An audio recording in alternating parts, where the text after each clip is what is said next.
Australia's engineering education system has evolved significantly over the past 3 decades.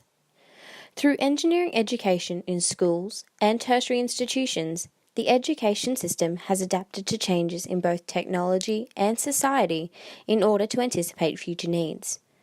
Despite changes to curriculum, accreditation processes, and substantial reforms to programs, admission and retention rates of women within the engineering field are still significantly lower when compared to their male counterparts, with women only accounting for 12.4% of the engineering labour force. An examination of programs targeting school students, university students, and university graduates was conducted in order to determine if there is a significant relationship between the number of gender diversity programs and the number of women entering engineering. The examination also aims to establish if the retention rates of women within the engineering degree are correlated to the number of support programs available. The study also sought to discover if the introduction of additional programs could enhance the retention of female engineers in the postgraduate setting. An examination of case studies where universities have successfully achieved or nearly achieved gender parity was undertaken to discover what strategies were most successful and if these strategies could be implemented elsewhere, namely Queensland University of Technology, in order to increase and retain retention rates of women within engineering. A timeline of gender diversity programs in Queensland was created, and information gathered during the literature review, as well as state and national data, was plotted against this timeline. As can be seen in the graphic, the number of gender diversity programs targeting school-age students is increasing over time, and the number of female engineering enrolments at the university level is also increasing. This increase is only marginal, with enrolments having increased only 2% in the past decade. This highlights that there is an issue surrounding the effectiveness of the current programs and that changes to these programs need to occur and more effective programs initiated. The admission and completion data from QUT was provided for the study and was analysed, and the graphic shown was created. Commencement and enrolment data for UQ was attained, however graduation rates were not available and hence not included in this study. As can be seen, the percentage of women completing engineering at QUT is generally less than both the number of women commencing and enrolled, which indicates that there may be a retention issue. The QUT completion data may be adversely influenced by students going on exchange, going part-time, or genuinely leaving the degree. This was a limitation found with the data.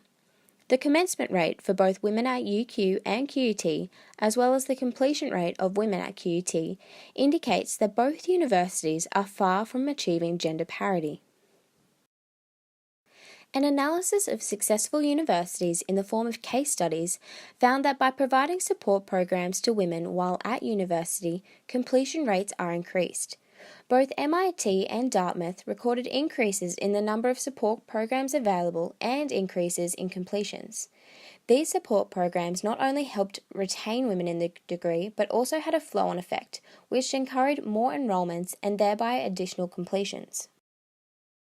In 2017, the Association of Professional Engineers, Scientists and Managers Australia published a report titled Women in Engineering, Realising Productivity and Innovation Through Diversity. The report was based on data collected during the 2017 Professional Engineers Employment and Remuneration Survey, and this data was analysed within the report. The data confirmed that there are significant issues surrounding the retention of women within the field of engineering post-graduation. The most significant contributors to women leaving the field were the gender pay gap and the high level of gender discrimination. Gender diversity programs targeting professional engineers in the workplace were proven successful within university in regards to staffing. Therefore, it can be concluded that the launch of gender diversity programs in the wider professional engineering workforce would likely improve retention rates. The study has found that while the pool of qualified women graduating with engineering degrees has slightly increased, women are not staying in the field. Addressing the issues highlighted is fundamental to fully realising Australia's innovation potential into the future. A number of key recommendations were formulated within the report. Of these key recommendations, the most vital are the following. Increase the number of gender diversity programs available to women while studying the engineering degree and post-graduation. There are significantly less programs available to women both during and post-university study, in comparison to programs aimed at encouraging admission to the degree. Increasing both university and post-graduation programs will not only aid in retention of women, but will also increase the number of women entering the degree. Increase the percentage of female tutors and lecturers within the engineering faculty. By increasing the number of women within the faculty, this helps to create a campus where women's engagement in the engineering field is normalised. Educate staff of the existence of gender bias and thereby ensure that everyone is informed and can challenge the status quo.